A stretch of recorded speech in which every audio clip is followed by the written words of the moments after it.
Kalau kita mau pergi ke Jakarta misalkan, kemudian kita bawa mobil, kita nggak tahu jalan arah menuju ke Jakarta tuh lewat mana. Ya. Kemudian kita bawa mobil, dan di persimpangan, orang yang duduk di samping kita bilang, kalau mau ke Jakarta belok kiri ya. Kemudian kita jawab, dah mau kiri, mau kanan, mau lurus, sama aja jalan. Ntar juga lama-lama nyampe ke Jakarta. Ya. Kemudian kita ngambil jalan lurus. Ternyata setelah 3, 4, 5 jam, kita semakin nggak ngerti ini jalan arah mana. Ya. Kemudian akhirnya karena sudah berjam-jam kita nggak nyampe ke Jakarta, kita berhenti dan nanya sama orang. Kemudian orang bilang, loh mas, mau ke Jakarta kok lewat sini? Ini tuh arah ke Jawa Timur. Pada saat itu kita akan pasti kita akan merasa bahwa, waduh, bodoh banget saya ya, kok lewat sini. Kemudian orang yang di samping kita akan bilang, ente sih dibilangin belok kiri, belok kiri.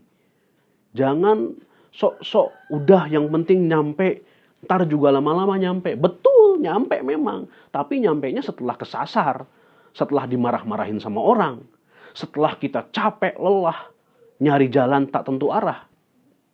Nah, ini adalah sebuah pola pikir yang tidak cerdas.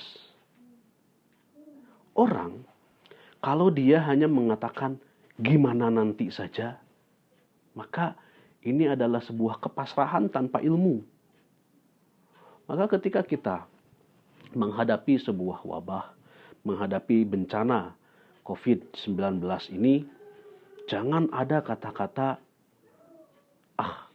ajal itu urusan Allah. Kita mana bisa memprediksi kapan kita mati. Jangan terlalu berlebihan. Sakit, sehat, mati, hidup itu urusan Allah.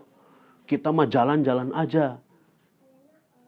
Kata-kata seperti itu bukan menunjukkan, tidak mencerminkan kata-kata tawakal. Juga belum tentu memperlihatkan tingkat keimanan seseorang. Malah bisa jadi kata-kata ini adalah kata-kata tawakal yang tanpa ilmu. Sama seperti kalau misalkan orang gemuk, ngomongnya pengen diet, pengen kurus. Tapi ketika diajak olahraga, ntar aja kalau udah agak kurusan, biar nggak capek. Ya. Kalau disuruh makan sedikit, wah kalau makan segitu nanti saya lapar dong. Tapi ketika ditanya pengen kurus, pengen kurus. Maka kata-kata pengen kurusnya bukan kata-kata yang mencerminkan ilmu. Tapi adalah sebuah angan-angan kosong. Maka ketika kita menghadapi orang-orang yang menyikapi COVID-19 ini, kita perlu paham. Berat bagi umat Islam untuk meninggalkan sholat jamaah. Kita paham betul.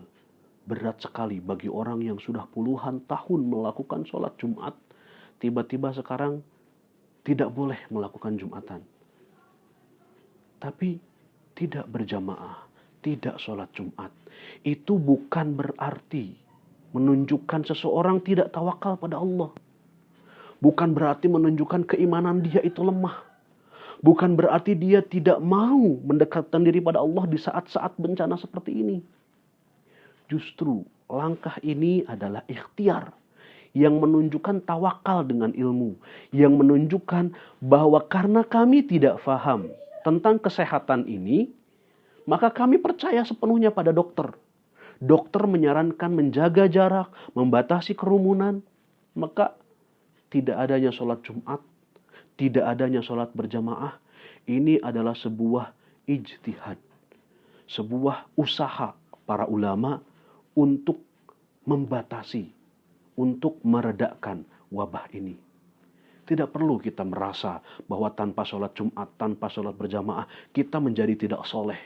Tidak perlu kita merasa bahwa orang-orang yang paling beriman adalah orang-orang yang tetap menantang badai. Orang-orang yang tetap datang ke masjid, tetap mengadakan sholat Jumat di saat seperti ini.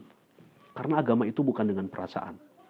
Ingatlah, bahkan untuk urusan mengikat unta saja, Rasulullah bersabda, "Iqilha wa tawakkal." Ikat dulu untanya, baru bertawakal.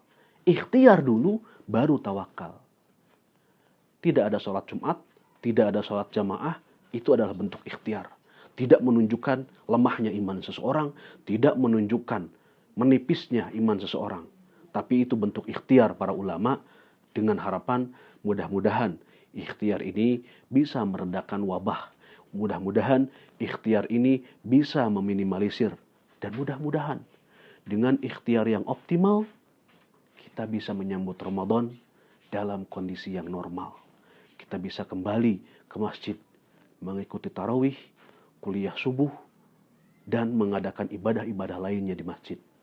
Mudah-mudahan ikhtiar para ulama ini menjadi salah satu sebab Allah mengangkat wabah dari muka bumi Indonesia ini.